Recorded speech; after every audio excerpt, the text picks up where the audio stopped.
Hi, and welcome to the Bright Minds of E-commerce podcast. I'm Dana, founder of Bright Red Marketing, your e-commerce advertising specialists. Today we're here with Clare from BonMaxie. Clare is designer and CEO of organisation and accessories business BonMaxie, based in Brisbane. A believer in reducing unnecessary stress, she aims to solve daily annoyances with good-looking solutions, cleverly designed to make getting more organised effortless. When she's not designing unique jewellery organisers, feature-packed handbags and wallets, or organisation hacks, Clare, with husband and CFO Joe, cares for their son Max, who has complex additional needs. Grown from a small handmade business in 2015 to a thriving boutique brand with a loyal following of Bonnies, Clare has a vision to eliminate our daily messes and stresses well into the future. In today's episode, she shares the challenges and lessons of product development, the power of launches and building a community, and the growth that comes from outsourcing. So let's get into it. Welcome to episode 29. Today we're here with Clare from BonMaxie. Hello. Hi, it's so good to have you on the show. Thanks for having me. Thanks for being here. I'm a big fan of yours. I have a number of your products, so I'm very excited to have you on the show. Can you give us a little bit of a rundown on BonMaxie and how you started? Of course. BonMaxie has evolved over the past 7 years. Right now, we are very handy accessories that solve your daily annoyances. So it's anything that I get annoyed about during the day, I've tried to solve, and there's so many more on my list, but they involve handbags, earring holders, wallets, now coat hangers, which is an interesting addition. But the business started back in 2015 when I was on maternity leave and I had a young son. I really didn't know what I was meant to be doing while he was sleeping. And I went back to painting portraits, which I'd done for years and years prior. And I started doing baby kind of cartoony portraits because they were quicker and easier to do than detailed acrylic ones. And I was really looking for not quite a mother's group, but a community. And back in the day, Facebook groups weren't a thing. Mother's groups were really hard to find unless you were kind of placed in one by a hospital. So I was yearning for some kind of a connection that wasn't necessarily around mothers and babies, but just somewhere that I could turn during the day. So I hopped onto Instagram and I realized that there was a bunch of people on there who had actually started these businesses, and they were creative businesses, handmade services. And I thought, oh, okay, that's cool. I didn't know we could do that. So I started my business and it grew not quite from the portraits. It kind of grew rapidly from there, but I filled my day really quickly because portraits take time and I was capped with how much I could do. And so I started doing some nursery decor as well that was already made. So it was my paintings on wooden hangers and prints. And then I started to think there's tons of businesses who are like baby businesses doing things. And I really am not sure that I'm solving a problem apart from making somebody's wall look better. So I started looking for a problem in my life that I might be able to solve. I have a marketing background myself, so I knew that that's how all good businesses start.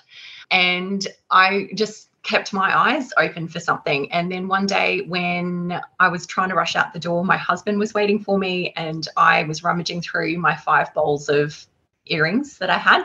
I thought, oh, surely there's a better way. And it struck me at that point. And yeah, earring holders were born out of that moment. So I spent a bit of time looking around to see what might be available. And all I could find were chicken wire and wood earring holders that were made probably by a guy that really didn't have much function. They really didn't look overly nice on the dresser. And the other option was like a clear acrylic. And I thought, no, I'm not going to let go of my painting kind of element yet. So I started hand drilling my earring holders, hand cut them from wood, and then painted these beautiful, intricate designs on them that took me forever. And I posted one on Instagram, and out of the blue, I realized that there was this huge earring community on Instagram, and they just popped up on my feed. And they're like, oh my gosh, we need one of these. So it really grew from there. Since then, so that was like early 2016, we grew into machine cut wood, not hand drilling, because our house is starting to fill up with sawdust. And we'd find little bits of earring holders everywhere. And I realized that I had to really hone in what I was doing to become scalable.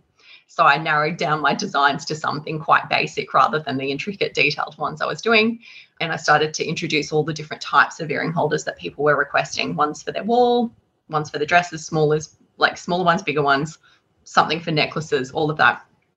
And then moved on to manufacturing. So that's been a huge shift in the business. But now we have all of these different items that do aim to solve those annoying things that happen throughout our days.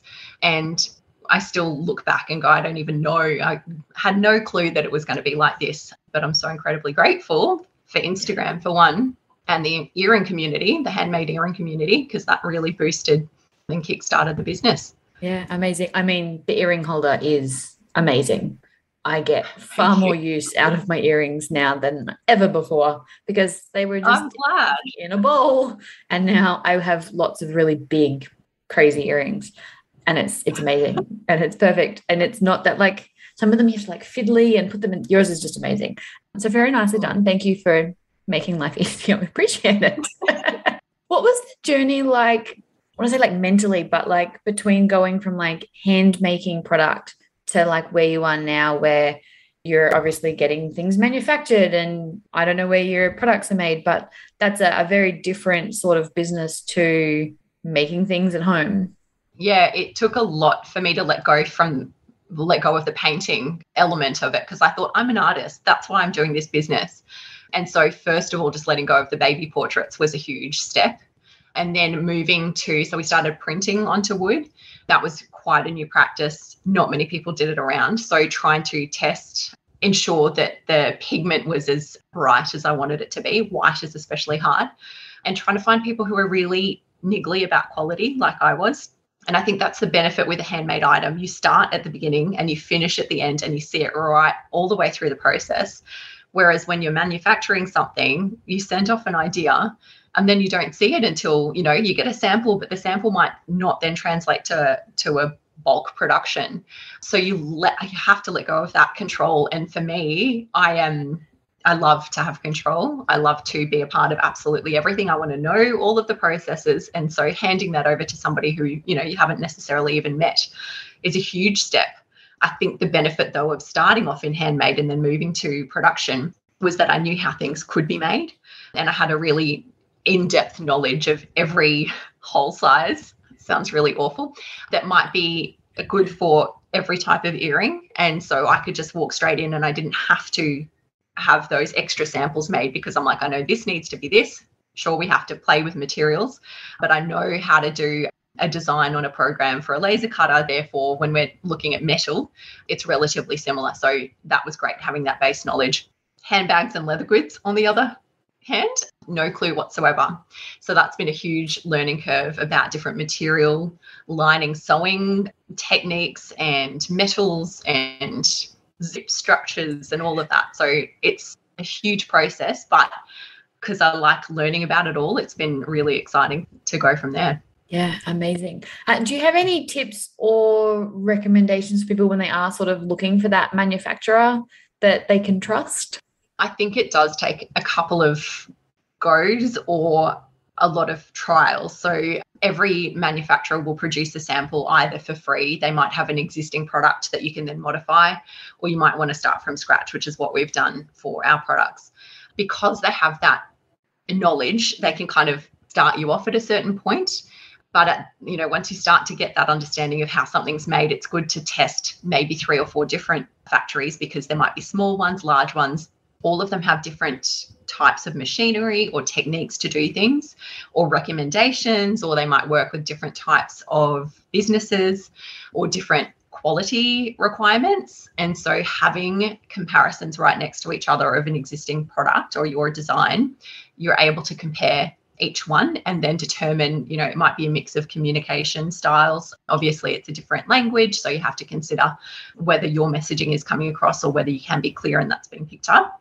The process and the cost, and the overall look and feel of the product. If it actually feels exactly what you want and the cost matches up to where you want to be, then that's kind of how it goes. But Google's always the best resource. I've spent hours just trawling through available factories that might, do things even just to spark ideas. I just think it's a great way of going, oh, that's actually manufacturable, if that's a word. It is now. And that might be something that, you can modify, or it might just spark a different idea. So I think just spending that time doing a bit of groundwork to see who can do what, and then just talking to people. There's no cost in talking. So I think that's a great way to start. Yeah, amazing. So obviously most of your products, if not all, come from that solving a problem. Can you tell us a little bit about that product development side, not so much the manufacturing side, but how you come up with those ideas, that process, those sorts of things, and if there's any kind of lessons you've learned along the way in that process, without giving away the trade secrets? Product development wise, it has always come from, I think now my eyes are just a little bit more open to opportunity. So I might be going about my day and go, oh, this item's really frustrating. The other day, and this is something I keep thinking I'm going to do, I was baking a cake and I had to do 3/4 of a cup. And so I had to do 1, 2, 3 literal quarters. And I thought, wouldn't it be great to have a 3/4 cup and a 2-cup cup? So elements like that, I just go, I'm just going to take note of that. And maybe down the track, I'll develop that into a product. So it stems from, either needing it in that moment. And I just rush to a sketch pad and I go, right, what is my wish list? Absolutely everything that I must have, absolutely everything I would absolutely want to have. And then I have a look at what items are out there. So not necessarily competition, but is there anybody else that's dedicated to solving that issue? And how can I differentiate from that? Or is that already done and dusted? So I really try to do things that nobody else is doing because I know that there are other people out there who have the same, problems that I do. Yeah. So once I kind of write that list down, I do a bit of a sketch and just try and work out whether it's viable. If it's not, I always say there's always a way. So I push and push and push. And that's why product development often takes 6 to 12 months, 18 months, because it might need to have a sample to see whether an extra pocket's doable or the size needs to be high so you can fit a phone in, or this zip might not be long enough, or, the coat hangers were another new thing that we just had to start from scratch. So it takes a lot of time, but once you've got that initial sketch, you've got your manufacturer at least to get a sample and you have that sample in hand, that's when you can start to make modifications and you either nail it first go, which is super rare, or you take, 3 to 4, 5, 6 samples and refine and refine and refine until you've got something that you're super happy with. Yeah, I love that. I think it's good for people to hear that it does take time. I think sometimes people get the idea that you've just come up with another product and it's amazing and they don't know how long it takes for that to happen in the first place. So it's kind of good for other people to hear it's not an instant process. It takes time. Yeah, absolutely. And I think working, say, with leather goods, I now understand a lot more than I did when I first started. So producing a sample doesn't take as long because I can quickly work with my manufacturer who knows what I mean when I say, can we just do it like this one? Or, we've done that before. Can we just repeat that in this design? So that's not so much of an issue. My metal earring holder, the Easy Drop one, it was about 18 months from initial sketch to my final sample, and then production took about 6 weeks. But that was because I just couldn't nail exactly what I wanted it to be. It was something that hadn't been produced anywhere before, and I couldn't refer to anything to go, well, how did they solve that problem, of having it stand up on a desk or something like that. So that was really frustrating, but I knew that if I nailed it, that would be something that had not been seen before and had not been done before. And that was really important that we were able to stand out amongst everything else. Yeah, amazing.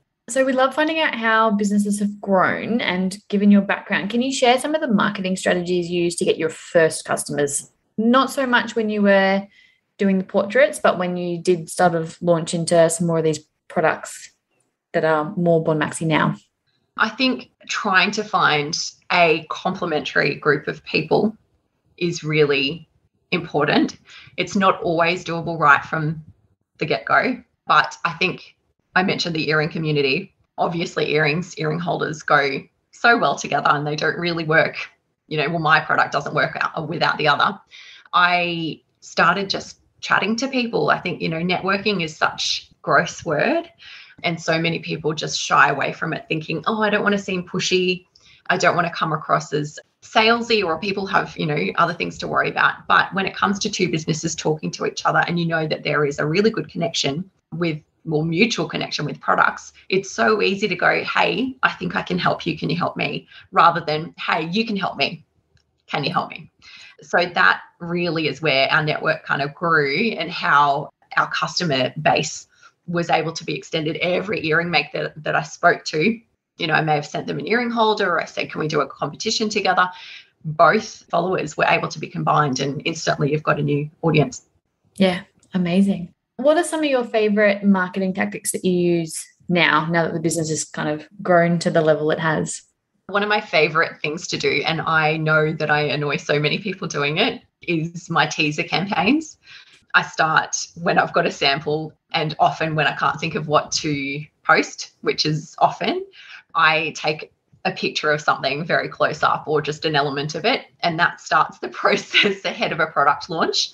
And I know that I annoy so many people, but it is so effective because people start getting curious. The interaction increases because they start doing guesses about what it might be.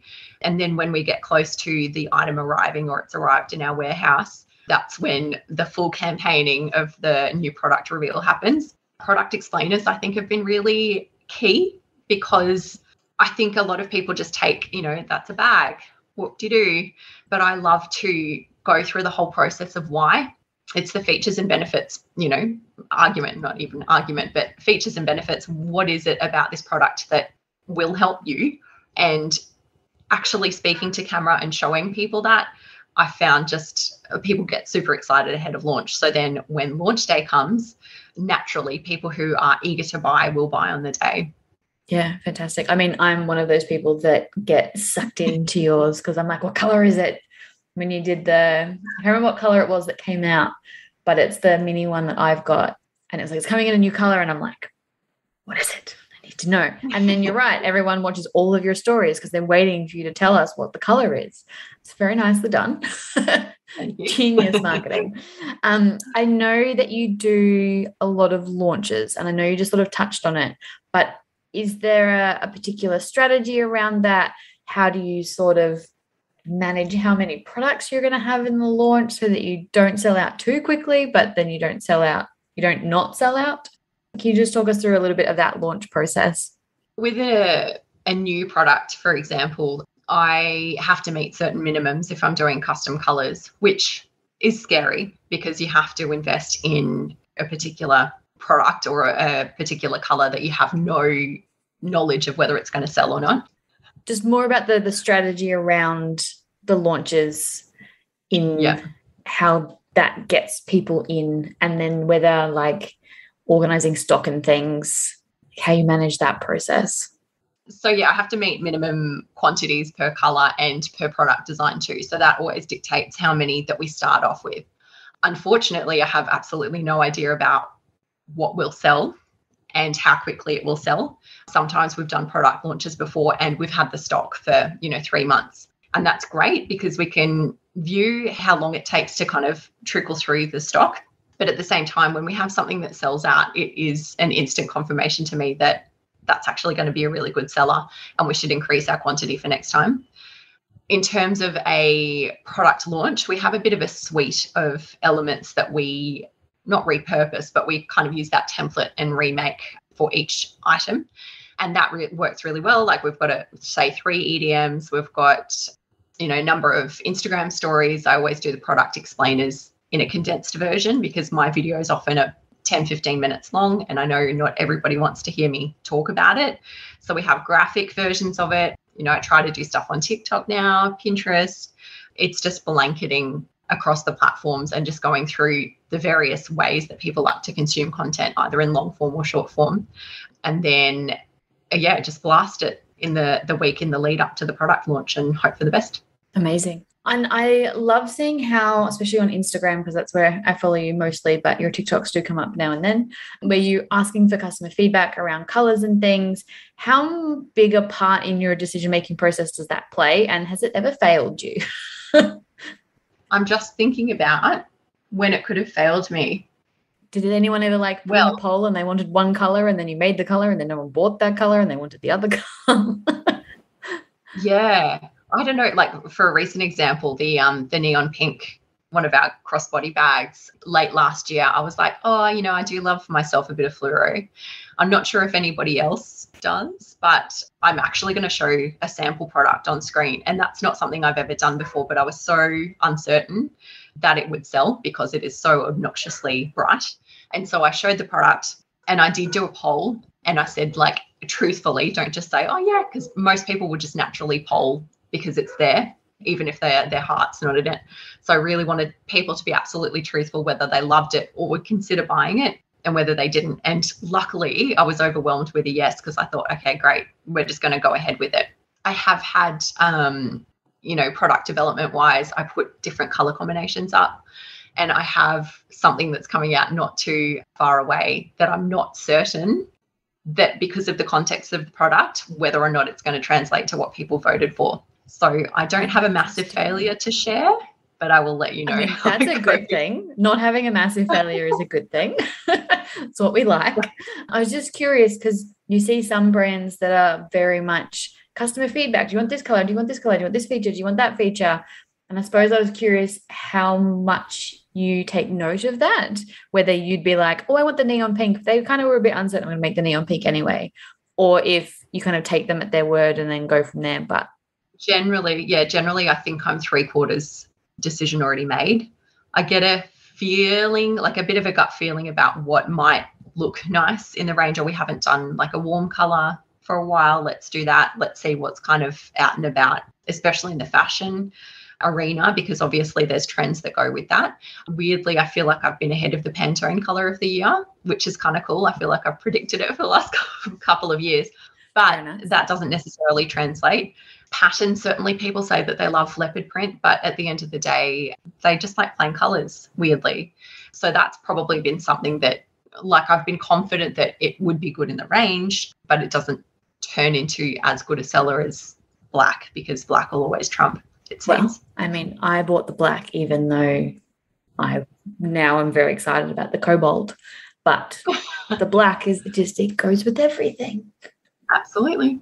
So I love it. Is there anything you wish you'd done or known in the early days of your business that would have made growing now easier? Yeah, absolutely. Starting off as a handmade business, I don't think there was any other way that I could have done it, because I never thought that I'd be in business. So that's not really something that I could change. And I really feel like having the groundwork of understanding how everything works before going into manufacturing really did help. When we got busy, we were packing orders up until 1 o'clock in the morning, and I roped my husband into it. So he was doing a full-time job, client facing, and would have to come home and pack orders with me. And then our son would often wake up at 3 a.m. So we weren't getting very much sleep. We went to that point where, I mean, in business, you always get to that panic point where you go, something has to change, but it's probably a good 2 or 3 months away, because you need to work out what that change might be. We got to that point where we were just not sleeping. We felt pretty broken, and then had to look after a small child. And at that point, an angel warehouse person who was dealing in small to medium female-run businesses popped out of nowhere saying, I'm starting a warehouse. And so that was something that we were able to offload on Christmas Eve one year. And that was the biggest, most amazing feeling in the world. So I think that's probably something that I would look to do right at the beginning if I was starting a business again, would be to outsource the bits that really take up the time but doesn't actually progress your business. I also think that things like logo production, just graphics in general, all of that stuff doesn't need to be done by you. But I think back in 2015 era, when people were starting businesses, everything looked really shoddy to start off with. Our photos were bad. They were often taken at nighttime. Nobody owned a tripod. They all used the Instagram filters. And it was just like everyone was really building slowly. Whereas now when you see businesses launch, they've already got a branding suite. They've got a designer who's done a beautiful website. Packaging is on point. It's not like a business card slotted into a cello bag. Yep, professional photos, the whole kit and caboodle. Absolutely. Professional photos is a big one. Knowing how powerful imagery is now, I definitely would have invested more in photos. But at the same time, we're now doing full circle again, where people are starting to criticize Instagram that we're too perfect and it's not raw enough. And now we're turning towards video. So whether or not imagery in general is going to be relevant. Yeah. Soon, and then you've got things like TikTok, which is really favoring the organic. Don't do your hair, don't do your makeup, show the reality of it. Like we're heading back into that space, which I think is really exciting for people starting, because absolutely, you don't have to have the fully polished suite. You can just start on TikTok. That's it. And I think certainly the last couple of years, people are just tired. and they're tired of seeing people who are completely done up every day in a beautiful office that is clean and having that video content where you see somebody's face. That seems to be the most, like, the connection. Human connection is what's selling things now. It's not necessarily the product, it's how people feel about a business owner, or their values or their ethos. So yeah, it is changing. Yeah, it's an interesting landscape. I am excited to see what happens in the next 12 months, because I think we're going to get, I mean, it's already happening, but you've got the early days of Instagram. There was lots of businesses growing really quickly because organic reach was amazing, and you didn't have to have super polished content. And I think the same thing's happening with TikTok, which is very exciting. It is very exciting. Is there anything you think that you can share that we haven't covered? We've covered a lot. Yeah, we have covered a lot. I think letting go is a huge thing. I think letting go is really important. Yeah. Because so many people get stuck in doing everything themselves, thinking they have to look after everything, being really controlling about everything, which as a perfectionist, I understand, but it's very hard to scale a business. And I'm of the belief, and I think you are too, that we make businesses so that we can have lives and so that we can spend time with family, and like we can do things that are not work 15-hour days, and you can't do that unless you get help. That's very true. But I think a lot of business owners manage to fill all of those hours again anyway with new business ideas too. That's fine. Yeah, you can do that. But yeah, so we'll just get into the last couple of questions we ask everybody. Do you have any strategies or habits you follow each day to help you stay on track? Yeah, kind of. I take my time now in the morning, especially during school time. School holidays is a complete crazy mess, so that's not something we'll discuss now. But in the morning when my son goes off to school, I always used to feel super guilty that I wasn't online at 9 o'clock every morning. And I thought, hang on, I'm the boss here. Why am I not kind of working in towards how my brain actually works? And for me, my brain switches on right about now, which is just after lunch. And I can keep going all through the night if I could. But the morning is really not a great spot for me. My brain doesn't switch on, and I just spend too much time doing one thing. So I've now learned to take my time in the morning. I exercise in the morning. I watch Netflix while I exercise, and I take a little bit of time just to wake up, essentially. And I've stopped feeling guilty about that. And then when I log on, which is around about 10 or 10:30, depending, I try not to jump straight into emails, but I have a bit of a set list that is like my must-dos, which is respond to any customer inquiries that have been passed on by Kirsty, our customer service person. I have like a check sales. Do we need to swap banners? All of the necessities. And I think that kind of starts me off at least having ticked things. Whereas when you jump straight into your inbox, you end up drowning. You don't do the things that were on your list, and you end up feeling super overwhelmed already. So yeah, that's kind of how I start. But every day is different. I love that. I like it because it's a routine without routine. Like it's a set thing that you do, but it's flexible. And I love that because my brain's the same.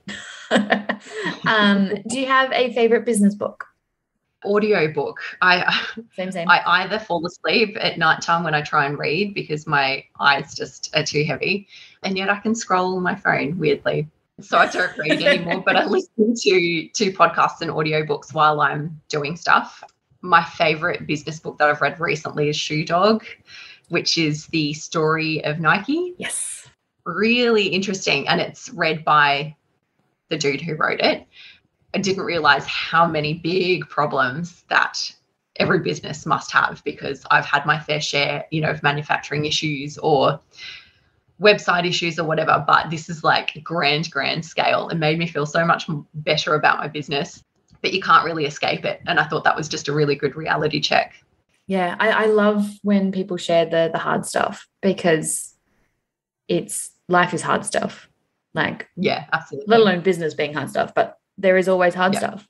And I think sometimes the business world gets a little too glamorized, and it's nice to be like, actually, it's hard sometimes.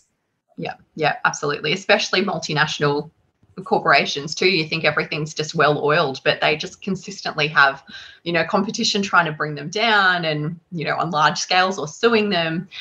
yeah, I don't think that ever goes away, unfortunately. Yeah, no, I'm good. I don't want to be Nike. Favorite podcast, business or personal? One of the ones I like to just wind down to is After Work Drinks.